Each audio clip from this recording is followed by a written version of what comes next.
now continuing on the horse and the monkey, part 2. This is the monkey. So thinking of yourself as a composite of different functions and different personalities to go with those functions. The monkey is the part of us that wants and needs social approval from other people. You may think, I used to think when I was a young person, that I ought to be able to get by without social approval. I ought to be able to know that I'm okay and not need you to tell me. But the monkey really has to have monkey food from the outside. It has to have other human beings telling you that they appreciate you or they approve of you, they think you're smart, they think you're good, they think you're whatever they think. That they smile at you and know your name. That's monkey food. Now, the trouble with starving monkeys is that starving monkeys make fools of us. A starving monkey will jump up on the table and eat all the food at the dinner party and knock over the wine glasses and embarrass you deeply.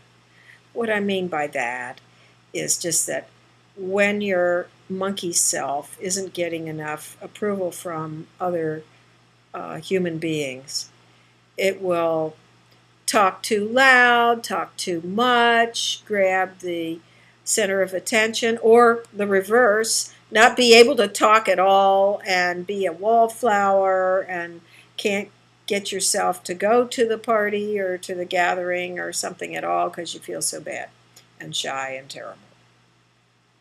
Those are monkey out of control problems. So how to get a monkey that is allowing you to manage your behavior instead of saying, why did I act that way? It's so embarrassing later, is to make sure that the monkey has enough to eat. And here's how you do that. Monkeys don't care who it is giving them food, giving them approval. It could be the most low status person in the world. And their praise and their recognition and liking of you and approval feeds your monkey, provided you let that count for you.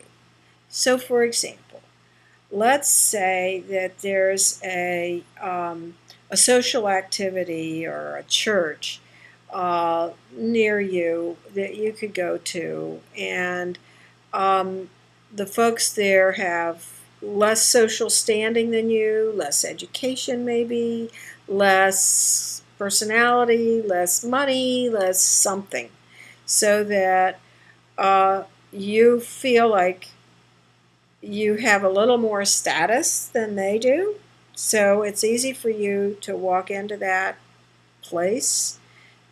And they'll be glad to have you. By the way, virtually any religious congregation is really glad to have you, is really appreciative of anybody who will walk in their door, and as a result will be nice to them.